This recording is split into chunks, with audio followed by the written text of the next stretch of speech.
c'est la vision la plus terrifiante de la technologie future que j'ai jamais vue. Un scanner rapide tourne autour de la tête de l'homme pendant que son corps est cryogénisé, et sa conscience est téléchargée dans le métavers.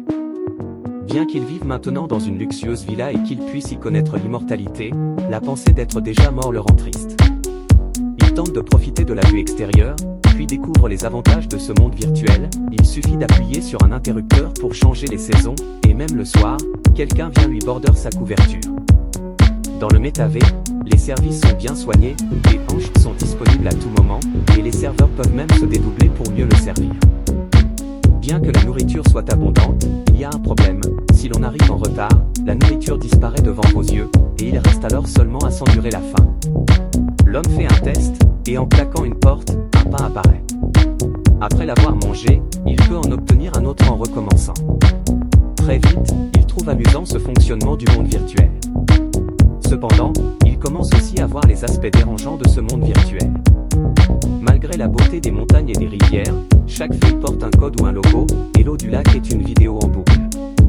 Un homme, en train de faire une émission de vente en direct, lui explique que ce monde virtuel est en réalité très petit. Bien qu'il y ait d'innombrables étages, on ne peut voir que les 5 premiers, car les autres niveaux sont pliés. Le lac qui semble si tranquille est en fait le refuge de millions de personnes, et comme le serveur est surchargé, ceux qui plongent dans l'eau subissent souvent des ralentissements.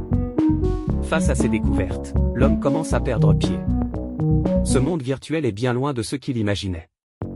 Il décide alors de se rapprocher de la connexion de données entre ce monde virtuel et la réalité, pour tenter de retourner dans le monde réel. À cet instant, l'assistante virtuelle Xiaomei le bloque, l'avertissant qu'en s'approchant de cette connexion, même son chien se mettra à parler. L'homme découvre alors que son chien est en réalité contrôlé par un homme, qui l'encourage à se faire des amis pour améliorer son moral. De retour à l'hôtel, il rencontre un vieil homme qui lui dit qu'il était milliardaire de son vivant, puis lui demande ce qu'il faisait, lui, avant de mourir. L'homme répond qu'il était programmeur et avait développé un logiciel permettant à chacun de créer son propre monde virtuel et de vivre éternellement, gratuitement. Ces souvenirs partiellement flous intriguent l'homme, qui demande à Xiaomei si une partie de sa mémoire aurait pu être effacée. Xiaomei lui répond qu'elle se rappelle qu'un problème a causé une perte de données lors du transfert initial.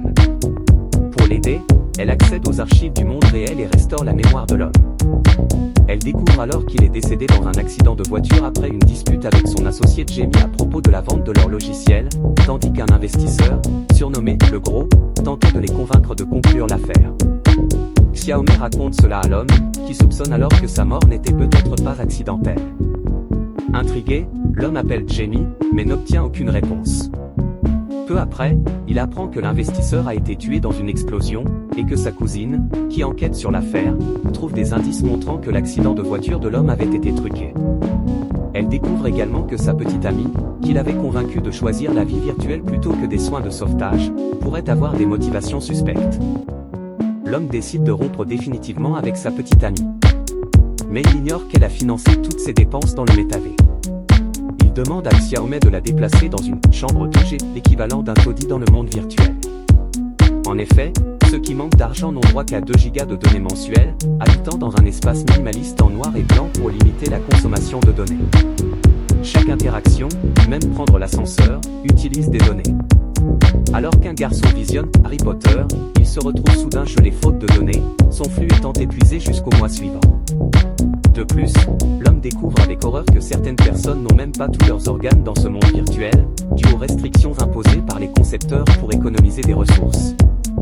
Face à cette absurdité capitaliste, l'homme se promet d'aider les habitants du niveau 2G. Mais il réalise vite qu'il est lui aussi piégé, d'autant plus que ses proches préparent déjà ses funérailles dans le monde réel.